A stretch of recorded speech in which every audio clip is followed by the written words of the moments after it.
Belajar mati sebelum mati, menyadari kematian sebelum kematian menjemput. Assalamualaikum warahmatullahi wabarakatuh. Sahabatku yang dirahmati Allah, pernahkah kita berhenti sejenak dan bertanya kepada diri sendiri, kalau malam ini adalah malam terakhir kita, sudah siapkah kita menghadap Allah? Kalau hari ini adalah hari terakhir kita melihat dunia, masihkah kita ingin mengejar apa yang selama ini kita kejar? Masihkah kita sibuk memikirkan pujian manusia? Masihkah kita marah karena perkataan orang? Masihkah kita menyimpan dendam? Masihkah kita merasa memiliki banyak waktu? Atau justru kita akan berkata, "Ya Allah, beri aku kesempatan sekali lagi." Namun ketika ajal telah datang, tidak ada lagi kesempatan untuk kembali. Allah Subhanahu wa Ta'ala berfirman, "Setiap yang bernyawa akan merasakan mati." Kematian bukan sesuatu yang hanya akan terjadi kepada orang tua, bukan hanya kepada orang sakit, bukan hanya kepada orang yang sedang berada di rumah sakit. Kematian adalah janji yang pasti. Kita tidak tahu kapan waktunya. Kita tidak tahu di mana tempatnya. Kita tidak tahu dalam keadaan bagaimana kita akan meninggalkan dunia.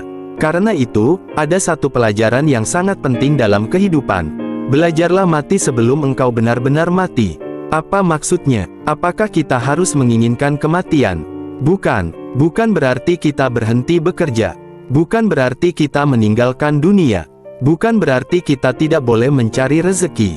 Tetapi maksudnya adalah, matikan kesombongan sebelum tubuhmu dimatikan oleh kematian.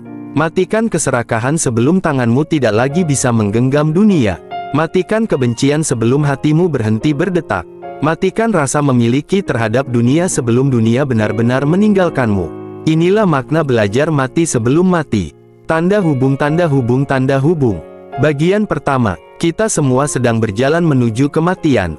Sahabatku, coba lihat kehidupan kita. Setiap hari kita bangun, makan, bekerja, mencari uang, mengejar target, mengejar kesuksesan, membangun rumah, membeli kendaraan, mengumpulkan harta, mencari pengakuan. Namun tanpa kita sadari, setiap hari yang berlalu sebenarnya bukan hanya membuat kita semakin tua, tetapi juga membuat kita semakin dekat dengan kematian.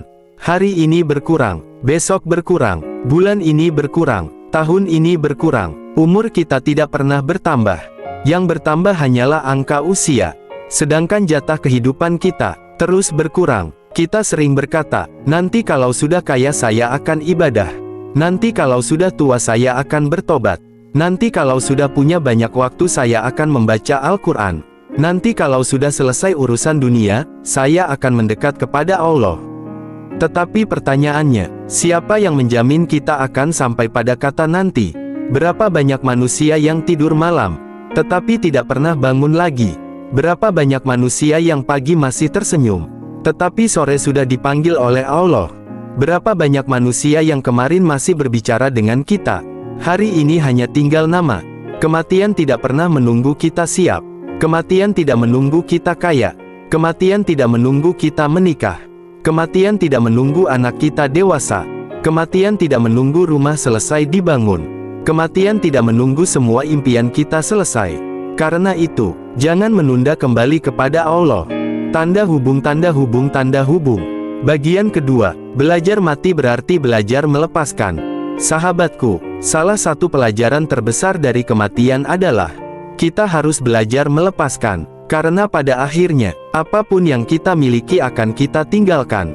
Rumah yang kita bangun, akan ditempati orang lain. Kendaraan yang kita beli, akan dikendarai orang lain. Uang yang kita kumpulkan, akan berpindah tangan. Pakaian yang kita banggakan, akan ditanggalkan. Jabatan yang kita perjuangkan, akan diberikan kepada orang lain.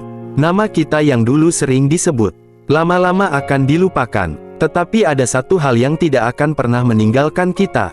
Amal kita, ketika kita masuk ke dalam kubur. Tidak ada lagi jabatan, tidak ada lagi harta, tidak ada lagi pengikut, tidak ada lagi pujian. Yang tersisa hanyalah diri kita, dan apa yang telah kita kerjakan. Maka dari sekarang, belajarlah melepaskan dunia dari hati. Bukan berarti kita tidak boleh memiliki dunia, tetapi jangan sampai dunia memiliki hati kita. Kita boleh memiliki uang, tetapi jangan sampai uang menguasai kita. Kita boleh memiliki rumah, tetapi jangan sampai rumah membuat kita lupa kepada Allah. Kita boleh memiliki kendaraan, tetapi jangan sampai kendaraan membuat kita sombong. Kita boleh mencari kesuksesan, tetapi jangan sampai kesuksesan membuat kita kehilangan akhirat. Karena dunia ini hanya tempat singgah. Kita datang tanpa membawa apa-apa, dan kita akan pergi tanpa membawa apa-apa, kecuali amal. Bagian ketiga, matikan kesombongan. Sahabatku, kalau kita benar-benar belajar mati, kita akan belajar menjadi rendah hati. Karena apa yang membuat kita sombong? Harta. Bukankah harta bisa hilang? Kecantikan. Bukankah kecantikan akan berubah? Kekuatan. Bukankah tubuh akan melemah? Jabatan. Bukankah jabatan akan berakhir? Popularitas. Bukankah manusia bisa melupakan kita?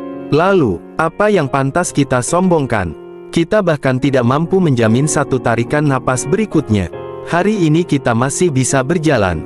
Besok mungkin kita terbaring. Hari ini kita masih bisa berbicara. Besok mungkin kita diam. Hari ini kita masih bisa menggenggam dunia. Besok tangan kita mungkin sudah tidak bergerak. Maka jangan terlalu tinggi hati. Jangan merasa lebih baik daripada orang lain. Jangan merendahkan orang yang miskin. Jangan menghina orang yang sedang jatuh. Jangan menyakiti orang yang lemah.